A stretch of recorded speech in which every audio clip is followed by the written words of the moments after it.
Does an allotment cost you a lot of money, and is it worthwhile? That is today's question that we're talking about. And if you've not checked out all these previous episodes, go and check them out, as we're doing a little series of them all. So welcome to Gardening with Ben, and welcome to today's episode. And is it worthwhile having an allotment? Does it cost a lot of money? That question is yes and no. And the reason why it's yes and no is because when you're starting an allotment, the best thing to do is look online at Facebook Marketplace, Gumtree, free ads, and see what free stuff you can get, because there's so much free stuff out there that you can get. And I'm always on the lookout for paving slabs, as paving slabs are like gold. To have all my paths paved would be brilliant. Some paths are wood chipped at the moment, but as I find more and more paving slabs for free, I keep getting them and putting them down on my allotment. But as soon as you see them advertised, people have already got them and whipped them away. So have a look around and see what free paving slabs you can get for your paths. The same goes for greenhouses. You see so many people giving away greenhouses. Like, greenhouses can cost about £400, £400 to £500. So it is expensive. So if you can get a free greenhouse, even if it's just the frame and you fill it in with all the perspex or the glass, you've got yourself a bargain to get started with. And it's the same goes for building all your beds on your allotment. People are always throwing wood away, and there's wood yards around, and you can always see what you can get.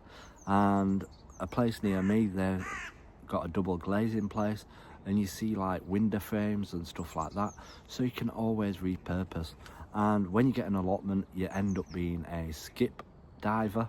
You're always driving past skips and looking inside, seeing if you can get anything, whether it be bricks, whether it be wood, or whether it be anything useful for your allotment.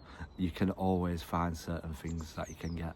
And I've become a bit of a wood hoarder. If I see any planks of wood, I'm straight on it and I grab them, and they always come in handy for allotment. You can never have enough wood at an allotment.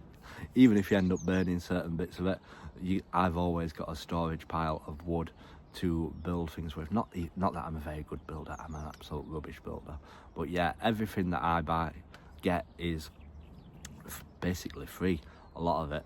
But I do purchase a lot of stuff as well. Obviously, you've got to buy your screws, which cost you money, and you've also got to buy your seeds, which I tend to go to the range where they sell the Wilco brand. I always used to go to Wilco's to get my seeds from, and they're pretty cheap there to get your seeds. Now, I believe they are a branded company, but they just put the Wilco's name on it. I can't remember which company it is, but Wilco seeds always do well, and they're cheap as well.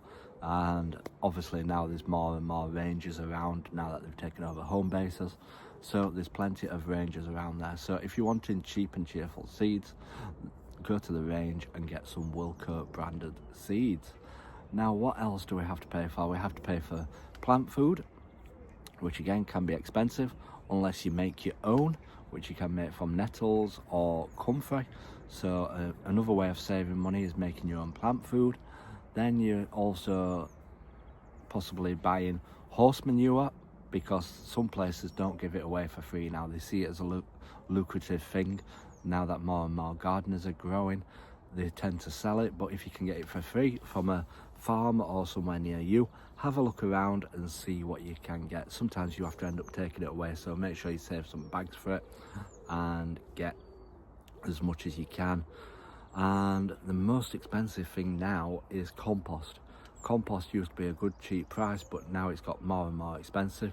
But if you can make your own compost from your weeds, from your kitchen waste, try and make your own compost. Obviously it won't be ready for a few years, so you'll be spending money on compost to start off with, but if you can make your own compost, that will be fantastic.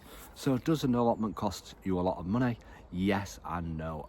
If you try and do it as free as possible, you will have a decent way of living, not having to spend any money on it. But this is my only garden. I've not got a garden at home, so I don't mind spending money on my allotment. But yeah, there's your answer. So I hope you've enjoyed this little episode. Make sure you do give us a follow to stay up to date with all the episodes that we're recording. So until next time, everyone, remember, keep smiling, keep shining, and keep gardening with Ben, everyone.